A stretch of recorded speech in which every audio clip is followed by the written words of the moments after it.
প্রশ্ন করেছেন ছোটন দে নদিয়া। ইসকনের কলেজ কোথায় আছে যদি একটু বলতেন খুব উপকৃত।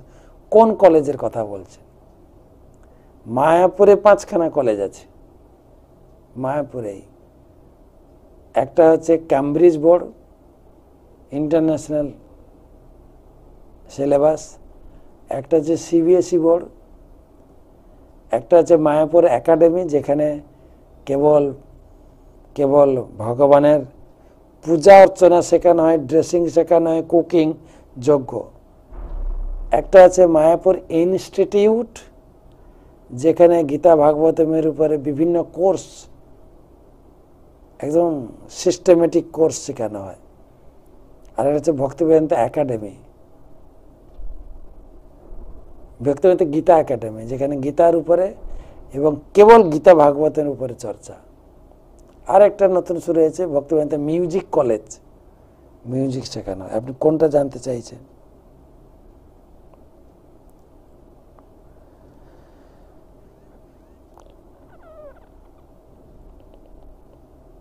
পরবর্তী প্রশ্ন, কৃষ্ণানন্দী ভগবানকে 3বার পূজা সেবা প্রদান করি, ভগবানের জন্য 3বার কি ফুল তুলসী অর্পণ করতে হবে?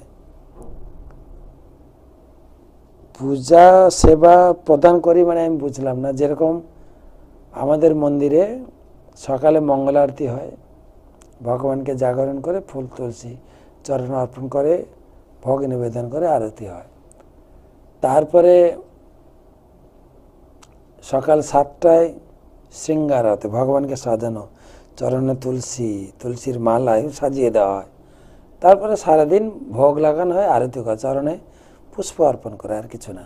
আরতির সময় যে পুষ্প দেওয়া হয়, সকালে গৃহস্থদের সাধারণত সকালে একবার ভগবানের চরণে তুলসী, ভগবানের শৃঙ্গার, ভগবানের ফুলের মালা, ভগবানকে সাজানো সুন্দর করে পাগড়ি পোশাক পরে সারাদিন শুধু ভোগ লাগানো হয়। আর আরতির সময় যে ফুল নিবেদন করে ফুলটা নিবেদন করা হয়, ব্যাস। আপনি কি বলতে চাইছেন? হ্যাঁ, প্রশ্ন করেছেন সুমিত মেদিনীপুর থেকে। হরে কৃষ্ণ মহারাজ, দণ্ডবত চরণে। তো মহারাজ, রামচন্দ্রকে বলা হয় মর্যাদা পুরুষোত্তম, কৃষ্ণকে বলা হয় লীলা পুরুষোত্তম, কিন্তু শ্রী চৈতন্য মহাপ্রভুকে কি পুরুষোত্তম বলা হয়? ভুলে গেছি, যদি আপনি বলেন।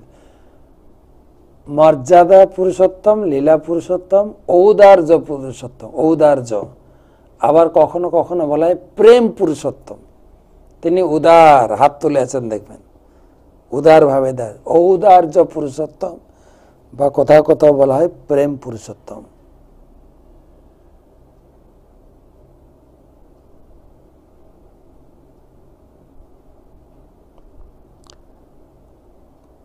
প্রশ্ন করেছেন গৌরাঙ্গ দাস, শরণ গৌরাঙ্গ দাস কাটোয়া। গৃহ থেকে আজীবন বিবাহ করেননি, তাহলে তিনি কি ব্রহ্মচারী? গৃহস্থ আশ্রমে করা যায়? আপনাদের একটা কথা আমি অনুরোধ করব, আপনার ব্যক্তিগত যদি কোনো প্রশ্ন থাকে ভগবত ভক্তির উন্নতির লক্ষ্যে, সেরকম প্রশ্ন করবেন। এর সম্বন্ধে, ওর সম্বন্ধে, এই সমস্ত প্রশ্ন আমাদের কল্যাণ করে না। আপনার যদি ব্যক্তিগত কিছু, যেরকম প্রশ্ন হলো আমি ভুলে গেছি ঔদার্য পুরুষোত্তম, মর্যাদা পুরুষোত্তম, এটা বা কি করতে পারে, কিন্তু কে তাকে আমি গিয়ে বলবো মহারাজ বলেছেন তুমি ব্রহ্মচারী নও, এরকম না। নিজের ব্যক্তিগত প্রশ্ন করুন। তো বিবাহ করেননি, ব্রহ্মচারী কিনা সেটা, ব্রহ্মচারী সাধারণত বলে গৃহে আছে গৃহস্থ। আর যদি গুরুর নির্দেশ মতো ব্রহ্মচর্য জীবন পালন করে ভগবানের সেবা করেন, তাহলে সে অবশ্যই ব্রহ্মচার। সে বিষয়গুলো দেখা উচিত।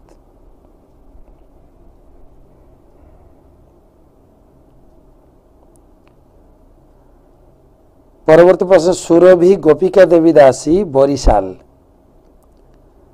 মহারাজ, ছোটবেলা থেকে হোস্টেলে পড়াশোনা করেছি, তাই গৃহের কোনো সেবাই শিখতে পারিনি, উপরন্তু চাকরি করি। তাই ভক্তি জীবনে প্রবেশ করে কেবল প্রয়াস করছি মাত্র। এতে গৃহের কাউকেই সন্তুষ্ট করতে পারছি না। গৃহের সকলেই বৈষ্ণব, শারীরিকভাবে অসুস্থ। গৃহে অধম একাই অর্থ উপার্জন করি। অধমকে শ্রীমতী রাধারানী কৃপা করছেন না। মহারাজ, ভীষণ আত্মগ্লানিতে ভুগছি, অধমের জন্য বিশেষ কৃপা করবেন, কি করণীয় কৃপা করে বলবেন। আপনার বাড়ির পরিস্থিতি অনুযায়ী আপনি সামলে চলবেন, সবাইকে সন্তুষ্ট করার চেষ্টা করবেন এবং নিজের শারীরিক দিকটা লক্ষ্য রাখবেন, তাহলেই হবে। চেষ্টা করবেন সবাইকে সন্তুষ্ট করতে, বাড়ির লোক কে কীভাবে কি চায় প্রয়াস করতে পারেন। না শিখলেও রাধারানী বা ভগবান আমাকে ভিতর থেকে শিখিয়ে দেবেন, এইটুকু আশা করা যায়। কেউ যদি প্রয়াস করে, কেউ যদি আশা পোষণ করে।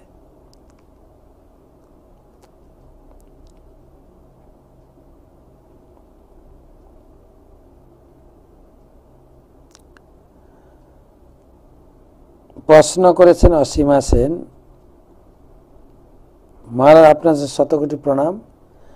আমি ইস্কনের একজন ভক্ত, কিন্তু প্রভু আমার দীক্ষা নেওয়ার ভীষণ ইচ্ছে। আমি আমিষ আহার করি, কিন্তু প্রতিদিন গীতা পাঠ করি, একমালা জপ করি, দামোদর মাসে নিরামিষ খাই। করুণা করে বলবেন কীভাবে ভক্তিগত উন্নতি করব। 2 বছরে একবার করে মায়াপুর যাচ্ছি। ভালো, আপনি অনেকটা এগিয়েছেন। ধীরে ধীরে ধীরে ধীরে ধীরে ধীরে আমিষটা ত্যাগ করুন এবং মালা তো জপ করছেন, গীতা পাঠ করছেন, বাকি আমিষটা ত্যাগ করলে আর কিছু নিয়ম আছে, তাহলে আপনি দীক্ষার জন্য উপযুক্ত হয়ে উঠবেন, কোনো সমস্যা নেই।